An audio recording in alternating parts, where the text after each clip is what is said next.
मेरी है आरज़ू, happy birthday to you, happy birthday to you, happy birthday to मेरे sir, happy birthday to you.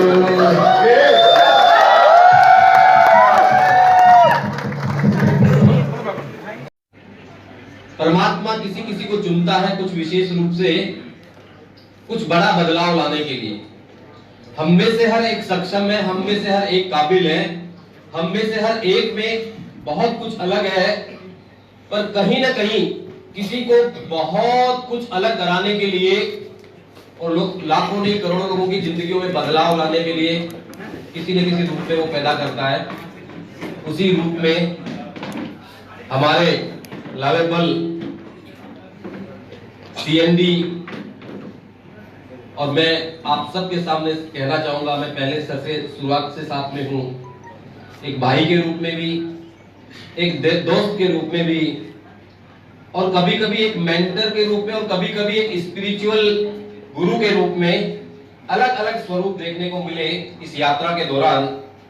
पर अभी जो बातें हो रही है विजन को लेके, अभी जो प्लानिंग चल रही है, सचमुच परमात्मा की कृपा है कि उसने हमें ऐसी मेंटरशिप, ऐसा एम्ब्रेला दिया, उनके साथ काम करने का मौका मिल रहा है। हम सबकी जिंदगियों में बहुत बड़ा बदलाव आ रहा है, आने की कई ज्यादा गुना संभावनाएं हैं। तो तैयारियां चल रही है। अभी बर्थडे के इस शुभ अवसर पे केवल मोटिवेशन वाली बातें नहीं है, मैं इतना ही कहना चाहूंगा, खुदा नसीब करे इस कदर शोहरत तुझको, खुदा नसीब करे इस कदर शोहरत तुझको कि तेरे नाम के आगे किसी का नाम ना हो। We are number one, और उसकी सबसे बड़ी जो पावर है वो हमारे बिलव सीएमडी है। एक बार जोरदार तालियां।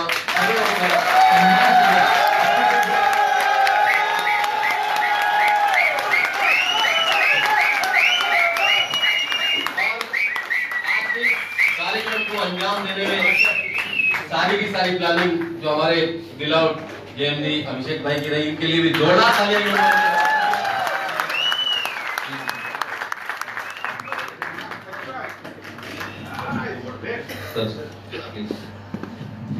धन्यवाद।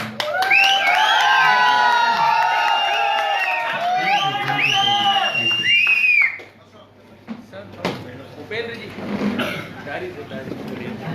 पूरा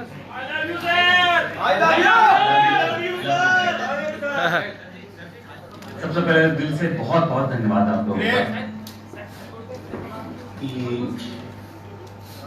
देखिए, जन्मदिन एक व्यक्तिगत त्योहार होता है ना। हर व्यक्ति के लिए उसका जन्मदिन उसका एक व्यक्तिगत दिन होता है, और उस दिन में यदि बहुत सारे लोग साथ हो तो अच्छी फीलिंग आती है, ऐसा लगता है कि कुछ अच्छा काम कर रहा है।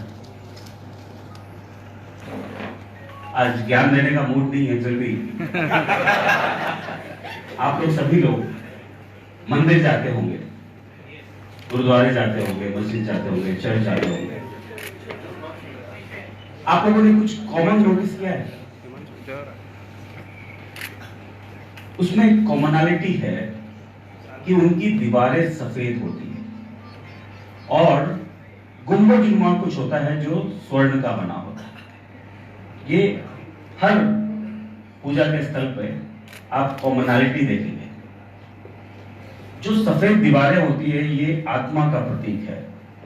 महाभारत में भीष्म के रूप में इसे दिखाया गया है। और जो स्वर्ण है, गोल्ड है, वो कृष्ण है, विवेक है।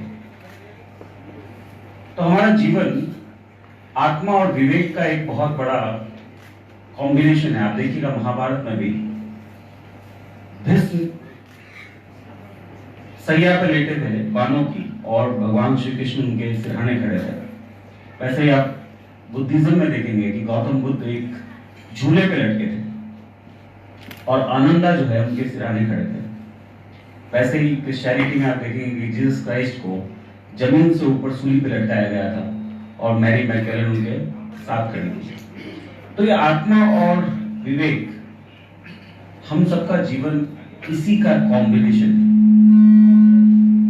इसमें आप एक इंटरेस्टिंग चीज देखेंगे कि भीष्म जो थे वो 8वीं संतान थे। 7 उनके भाई पैदा होते ही मार दिए गए। उनके बारे में एक लाइन भी नहीं लिखी गई। इतनी बड़ी महाभारत है, 2-2 लाइन लिखी जा सकती थी, परंतु उनके 7 गंधर्व भाइयों के बारे में नहीं लिखा गया। वैसे भगवान कृष्ण भी 8वें पुत्र थे। उनके भी 7 पुत्र भाई हुए और उन 7 को कंस ने तुरंत मार दिया। एक लाइन भी भागवत में उनके भाइयों के बारे में नहीं लिखी गई। बुद्धिज्म में भी सबसे पहले जो बुद्ध हुए उनका नाम है फूसा बुद्ध। फुस, इसका अर्थ क्या है? इसका अर्थ सिर्फ यही है कि हमने बहुत सारे जन्म लिए,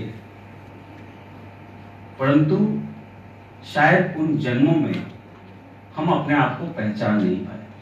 वो जन्म उन्हीं 7 भाइयों की तरह व्यतीत हो गए। भगवान श्री कृष्ण के भी 7 भाइयों की तरह और भीष्म के भी 7 भाइयों की तरह। तो हम जब जन्म लेते हैं हमें पता ही नहीं होता हम कहां से जन्म ले रहे हैं, क्यों ले रहे हैं, किस घर में पैदा हो रहे हैं, किस कुल में पैदा हो रहे हैं। परंतु जीवन जब हमें समझ में आने लगे तो मुझे लगता है कि उस जीवन का कुछ महत्व क्रिएट होना चाहिए। वो जीवन उन फूसा बुद्धा की तरह नहीं निकल जाना चाहिए, उन गंधर्व भाइयों की तरह नहीं निकल जाना चाहिए जिनके बारे में महाभारत या भागवत या क्रिश्चियनिटी या बाइबल में कुछ नहीं लिखा गया। तो ये जन्म हमने लिया है तो डेफिनेटली कुछ करने के लिए लिया है। और डायरेक्ट सेलिंग मुझे लगता है कि ये एक बहुत बड़ा आंदोलन बन सकता है यदि हम अपने जीवन को सार्थक बनाना चाहते हैं। परिवार की तरह होता है, हमारी ऑर्गेनाइजेशन हमारे परिवार की तरह होती है।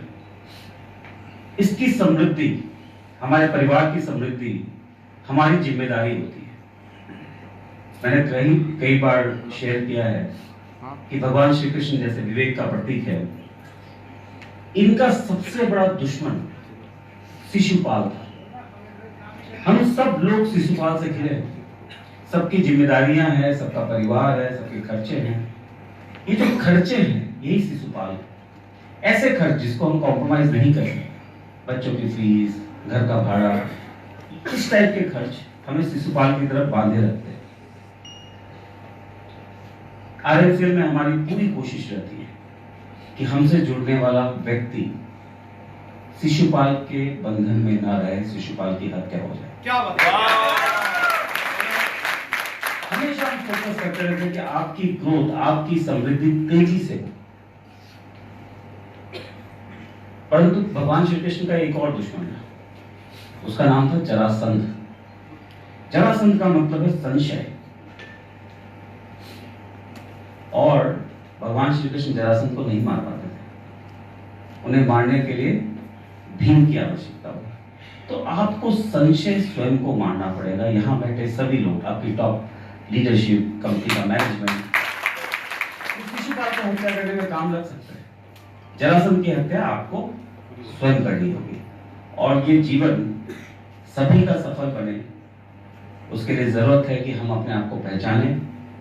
हम कोई जानवर नहीं है कि पैदा हुए और मर जाएं, शिशुपाल से घिरे रहे। हमें कुछ काम करना पड़ेगा।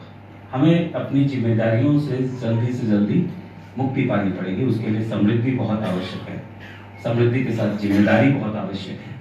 और पूरी कोशिश रहेगी हमारी, आज का जो आप लोगों ने इतना प्रेम दिखाया है उससे ऐसी फीलिंग आती है कि सही ट्रैक पे चल रहे हैं।